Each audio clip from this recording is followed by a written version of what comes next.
We do have some first impressions to pass along, starting with Thomas's Niners, who picked up 10 players and 2 extra picks for next year. How do you grade them? Oh, man, I got them at an A-minus.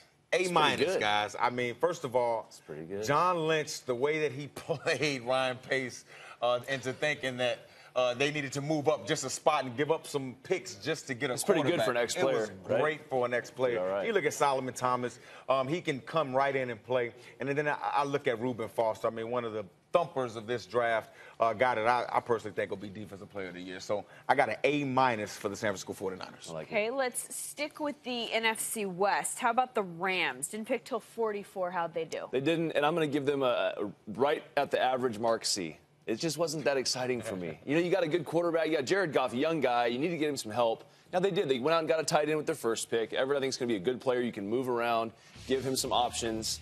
And then Cooper Kupp's a good player, too. I really like Cooper Kupp. You throw the ball anywhere in his vicinity, he's going to find a way to make a play. He's got good quickness and ability. He's not a one. They really don't have a one. That's kind of the deal. And then as you look through that list, do you see offensive line anywhere? I don't. And I see the quarterback rolling around in the backfield. That's a problem. So that's a problem for me. I know the defense was solid, but the kid needs some help. So C for me. That's as good as I could do. Okay, Cardinals picked up. Being nice. You're being nice.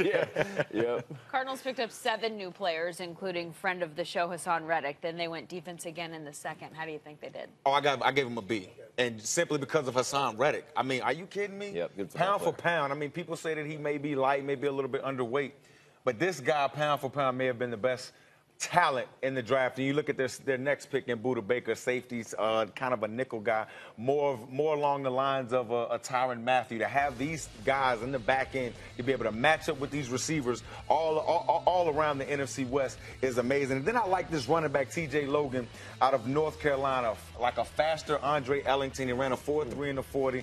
This kid is going to be able to get going right in behind David Johnson and make some noise and be able to help this team. So I like what the Arizona Cardinals did. Seahawks went into the draft with 7 picks. They came away with 11. How did you like their moves? You know, David? for volume alone, I give them a B. Because, I mean, that's 11 picks. I mean, at least some of those guys are going to be good players, right? You look at, like, a Malik McDowell. Like, you just think about... Play the averages, it's just right? like you just roll them out there. Some of the guys are going to roll up and be pretty good. So, but Malik McDowell, I really like this guy, and he kind of reminds me of a Michael Bennett type guy. You look at him like, great athlete, probably could have been a top 10 pick. Light a fire under the guy, get him in the right scheme. Obviously, Pete Carroll can do that with some players, but he's very similar, like I said, to Michael Bennett. You can move him around, get him going. But this whole list is kind of filled with guys like that. They kind of remind me of the Patriots. Now they're on the West Coast, and they're doing that kind of same version of picking exact players who they need for their system, and not necessarily guys that other teams would be excited about, but good football players. Yeah, they've clearly shown that they can evaluate talent in the past. So the fact that they have 11 guys to evaluate Chances are good, here. Lindsay. Chances are good. Yeah, There's I think so. Players.